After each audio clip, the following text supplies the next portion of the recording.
അവിടെ നിന്നുള്ള ഏറ്റവും പുതിയ വിവരങ്ങൾ എന്തൊക്കെ, മറ്റൊരുക്കങ്ങളും സജ്ജീകരണങ്ങളും എങ്ങനെയാണ്? ഈ രജിസ്റ്റർ ചെയ്തിരിക്കുന്ന എല്ലാവരും തന്നെ എത്തുമെന്ന് തന്നെ പ്രതീക്ഷിക്കുന്നുണ്ടോ?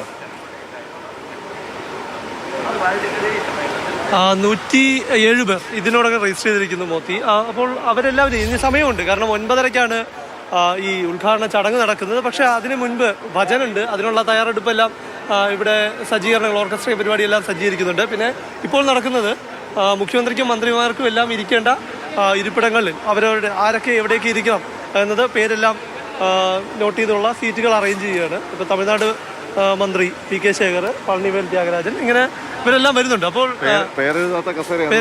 അത് മുഖ്യമന്ത്രിക്കുള്ള കസേര അവിടെ തയ്യാറാകുന്നു. അപ്പോൾ എല്ലാ കസേരകളെല്ലാം വേദിയിൽ കസേരകളെല്ലാം ഒരുപോലെയാണ്. അതെന്താ നേരത്തെ കേട്ട ADGPയുടെ ബൈറ്റ്, ADGP പറഞ്ഞ കാര്യത്തിൽ കുറച്ചുകൂടി ഒന്ന് വിശദീകരിക്കാൻ തോന്നുന്നു. ഈ ക്രൗഡ് മാനേജ്മെന്റുമായി ബന്ധപ്പെട്ട് അദ്ദേഹം പറഞ്ഞതിലൂടെ പോലീസിൻ്റെതായ ഒരു പ്രപ്പോസല് എന്തായാലും ഉണ്ടാകും ഈ ഇന്നത്തെ ഈ ചർച്ചാവേദിയിൽ എന്നുള്ളതാണ്. അതെന്തായിരിക്കും? തീർച്ചയായിട്ടും പോലീസ് കാലങ്ങളായിട്ട് പോലീസാണ് ഇവിടുത്തെ ക്രൗഡ് മാനേജ്മെന്റും ഇവിടുത്തെ സുരക്ഷാ ക്രമീകരണങ്ങളും കൈകാര്യം ചെയ്യുന്നത് ദേവസ്വം ബോർഡുമായി സഹകരിച്ച്. പക്ഷേ എല്ലാ വർഷവും അതാത് വർഷത്തേക്കുള്ളൊരു പ്ലാനാണ് ഇവിടെ അവതരിപ്പിക്കുന്നത്. അത് വരുന്ന ഉദ്യോഗസ്ഥരുടെയും കൂടെ താല്പര്യം അനുസരിച്ചൊക്കെയുള്ള അവരുടെ ഒരു ഐഡിയയും കൂടെ വെച്ചിട്ടായിരിക്കും ഭാവിയിൽ വരാൻ പോകുന്നത്. ഈ പ്ലാൻ ആയിരിക്കും, കാരണം പോലീസാണല്ലോ ഇതിന്റെ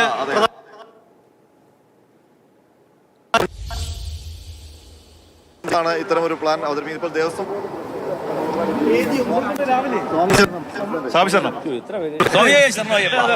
ഞങ്ങളിന്ന് മോർണിംഗ് ഷോ പ്രേക്ഷകർക്ക് ആഗോള അയ്യപ്പ സംഗമത്തിന്റെ വിവരങ്ങൾ നമ്മൾ ഒരുമിച്ച് അങ്ങ് അവതരിപ്പിക്കുകയാണ്. അപ്പോൾ പ്രസിഡന്റ് പറഞ്ഞോളൂ, ഒരു ദേവസ്വം ബോർഡ് പ്രസിഡന്റിനും ഇങ്ങനെ ഒരു വലിയ സംഗമം. അതിനു മുമ്പ് പ്രസിഡന്റിനോട് പമ്പയുടെ തീരത്ത് പ്രൗഢമായൊരു വേദിയാണ് ഒരുക്കിയിരിക്കുന്നത്. നമുക്ക് സ്ഥിരമായിട്ട് ഇങ്ങനൊരു സ്ഥലം വേണ്ടേ പമ്പയുടെ തീരത്ത്? ഞങ്ങൾ അതിനുള്ള കഠിനമായ പരിശ്രമത്തിലാണ്. അപ്പോൾ തുടക്കത്തിൽ ഇതെല്ലാം നടക്കുന്നത് അയ്യപ്പ ഭഗവാന്റെ അനുഗ്രഹമുള്ളതുകൊണ്ടാണ്. അതുകൊണ്ട് തന്നെ നന്നായി നടന്നു പോകും എന്നാണ് ഞങ്ങൾ വിചാരിക്കുന്നത്. ഇന്നലെ തന്നെ പ്രതിനിധികൾ ശബരിമല സന്നിധാനത്ത് എത്തി തുടങ്ങി. ബഹുമാനായ ദേവസ്വം വകുപ്പ് മന്ത്രി, തമിഴ്നാട്ടിലെ ദേവസ്വം വകുപ്പ് മന്ത്രി ശേഖർ ബാബു ഇന്നലെ തന്നെ സന്നിധാനത്തെത്തി. അവിടുന്ന് രാവിലെ കടന്നു വരും. 6 മണിക്ക് തന്നെ ഭക്തജനങ്ങൾ ഇങ്ങോട്ടേക്ക്, ഡെലിഗേറ്റ്സുകൾ ഇങ്ങോട്ട് വന്നുകൊണ്ടിരിക്കുകയാണ്. ഏതാണ്ട് ഒരു 8 മണിയോടുകൂടി ഇവിടെ ഈ വേദിയിൽ ഭജൻ ആരംഭിക്കും. കൃത്യം 9:30-ക്ക് തന്നെ ഉദ്ഘാടനം സമ്മേളനം തുടങ്ങണമെന്നാണ് ഞങ്ങൾ ആഗ്രഹിക്കുന്നത്. അതിനുശേഷം ഇവിടെ ബഹുമാനപ്പെട്ട തന്ത്രി ഇവിടെ വരും. നമ്മുടെ ഈ ഭഗവാന്റെ മുന്നിലുള്ള അതിൽ വിളക്ക് തെളിയിക്കും. ഒരു ഭക്തി നിർഭരമായ ചടങ്ങാണോ ഇത്? പിന്നെ ഭക്തി നിർഭരമാണല്ലോ. ഭഗവാന്റെ പേരിൽ സംഘടിപ്പിക്കുമ്പോൾ സ്വാഭാവികമായും ഭക്തി നിർഭരമാവണ്ട. ഭക്തനിർഭരം തന്നെ. ശരണവിളി ഇല്ലാത്ത ഒരു ചടങ്ങെന്നുള്ളൊരു ആക്ഷേപമുണ്ട്. ഞാൻ ഇപ്പൊ ശരണം വിളിച്ചില്ലേ? അതല്ല, സാധാരണഗതിയിൽ പമ്പയിൽ ഞാൻ 3ാം ക്ലാസ് പഠിക്കുമ്പോൾ ശബരിമലയിൽ വന്നു തുടങ്ങിയാണ്. ഞാൻ ദേവസ്വം ബോർഡ് പ്രസിഡന്റ് ആവുന്നതിന് മുമ്പ് ഗുരുസ്വാമിയായ ആളാണ്. 18 മലകൾ കയറിയാൽ ഗുരുസ്വാമി ആവുന്നില്ലേ? എത്രയോ മലകൾ താണ്ടിയാണ് ഞാൻ ഇവിടെ വന്നിട്ടുള്ളത്. അതിനുശേഷമാണ് ദേവസ്വം ബോർഡ് പ്രസിഡന്റ് ആയത്. അങ്ങനെ പറയാൻ കാരണം എന്ന് പറഞ്ഞാൽ ഇവിടെ വരുമ്പം പമ്പയിൽ സാധാരണ വരുമ്പോൾ ശരണം വിളിയോടെയാണല്ലോ അയ്യപ്പന്മാരൊക്കെ വരുന്നത്. പക്ഷെ ഇവിടെ ഈ വേദിയിലേക്ക് വരുമ്പോൾ ഒരു രണ്ടല്ലേ സ്വാഭാവികമായും.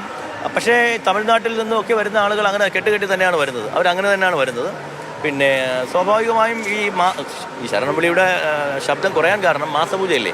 മാസപൂജയാകുമ്പം ഒരുപാട് കുറയുമല്ലേ. ഇന്നിപ്പോൾ അവസാന ദിവസങ്ങളിലാണ്. സാധാരണ മാസപൂജകളിൽ വളരെ കുറച്ച് അയ്യപ്പ ഭക്തന്മാരെ കാണാറുള്ളൂ. അത് തന്നെയാണ് ഇപ്പോഴും സംഭവിക്കുന്നത്. പക്ഷേ ഇവിടെ എത്തുന്ന ഒരു സാധാരണക്കാരനായ ഭക്തനും ഒരു തടസ്സം ഉണ്ടാവില്ല. ഇവിടെ ഇപ്പം അയ്യപ്പസ്വാമിയുടെ വിഗ്രഹം വെച്ചിട്ടുണ്ട്. അപ്പം വിളക്ക് കൊളുത്തുന്ന ചടങ്ങ് അവിടെയാണല്ലോ നടക്കുന്നത്. അപ്പോൾ അവിടെ എന്തെങ്കിലും പൂജയോ എന്തെങ്കിലും തന്ത്രിയുടെ തന്ത്രിയാണ് അതിനു മുമ്പിൽ വിളക്ക് തെളിയിക്കുന്നത്, ദീപം തെളിയിക്കുന്നത്. ഏറ്റവും അവസാനമായി ഇപ്പം നമ്മളൊരു ലിസ്റ്റ് തയ്യാറാക്കിയിട്ടുണ്ട്. ആരൊക്കെ പങ്കെടുക്കും, മലയാള സമാജം എന്നൊക്കെ ഇതിൽ നമ്മൾ ലിസ്റ്റിൽപ്പെട്ട ഉൾപ്പെടുത്തിയിട്ടുള്ള എല്ലാവരും പങ്കെടുക്കുന്നതാണ് ഞങ്ങൾ വിചാരിക്കുന്നത്. എല്ലാ മത, സാമുദായിക, സാംസ്കാരിക സംഘടനകളും പങ്കെടുക്കുമെന്നാണ് വിചാരിക്കുന്നത്. ഒരു കാര്യം നമുക്ക് പറയാം, ഇവിടെ ഒരു ഇപ്പം ഭഗവാന്റെ മുന്നിലുള്ള ആപ്തവാക്യം എന്താ? തത്വമസി, എല്ലാവരും തുല്യരാണ് എന്നുള്ള മട്ടാണ്. ആ ഒരു ആപ്തവാക്യമാണ് നവോത്ഥാന ഭൂമിയാക്കി മാറ്റിയത്. അതിൽ ശ്രീനാരായണ ഗുരുദേവൻ ഉൾപ്പെടെ, സത്സംഗ സ്വാമികൾ ഉൾപ്പെടെ, അയ്യാവൈകുണ്ഠ സ്വാമി ഉൾപ്പെടെ, വാക്പടാനന്ദൻ ഉൾപ്പെടെ, പൊയ്കയിലപ്പച്ചൻ ഉൾപ്പെടെ ഒട്ടേറെ സാമൂഹ്യ നേതാക്കൾ അവരുടെ നിരന്തരമായ പ്രവർത്തനങ്ങളുടെയും പരിശ്രമത്തിൻ്റെയും ഭാഗമായിട്ടുള്ള നവോത്ഥാന ഭൂമികയായി മാറിയത്.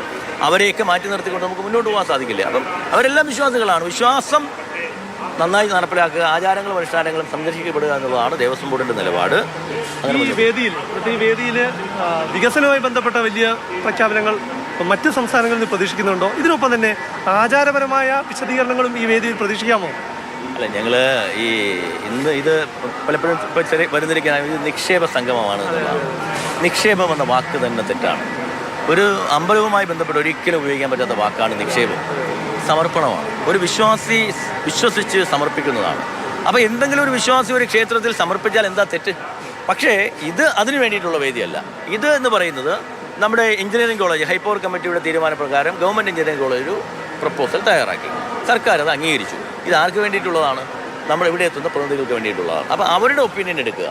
ഞങ്ങൾ ആദ്യം തന്നെ പല മേഖലകളിൽ നിന്നും ലോകത്തിൻ്റെ വിവിധ ഭാഗങ്ങളിൽ നിന്നും അയ്യപ്പ കൂട്ടായ്മ വേണം, അവരുടെ പ്രശ്നങ്ങൾ പറയണം എന്ന് അങ്ങനെ ഒരു നിർദ്ദേശപ്രകാരമാണ്, ആവശ്യപ്രകാരമാണ് ഞങ്ങൾ അയ്യപ്പ സംഗമം സംഘടിപ്പിക്കാൻ ഉദ്ദേശിച്ചത്. അപ്പോഴാണ് 4 മാസങ്ങൾക്ക് മുമ്പ് സർക്കാർ ഇത് പാസ്സാക്കുകയും ചെയ്തത്. അപ്പോൾ നന്നായി, കുറച്ചുകൂടി ഉചിതമായി എന്ന മട്ടിൽ ഞങ്ങൾ ഈ ഇവിടെ എത്തുന്നവർക്ക് മുന്നിൽ ഈ കാര്യങ്ങൾ അവതരിപ്പിക്കുന്നു. ക്രൗഡ് മാനേജ്മെൻറ്റുമായി ബന്ധപ്പെട്ട കാര്യങ്ങൾ, പിൽഗ്രിം ടൂറിസവുമായി ബന്ധപ്പെട്ട കാര്യങ്ങൾ, ഇതെല്ലാം അവർക്ക് മുന്നിൽ അവതരിപ്പിക്കുകയാണ്. അവരാണല്ലോ ഇതിന്റെ അനുഭവത്താക്കൾ എന്ന് പറയുന്നത്. ശബരിമല മാസ്റ്റർ പ്ലാൻ അടക്കം അവതരിപ്പിക്കും എന്നാണ് പറയുന്നത്. വികസനത്തിനാണ് പ്രാധാന്യം നൽകുന്നത്.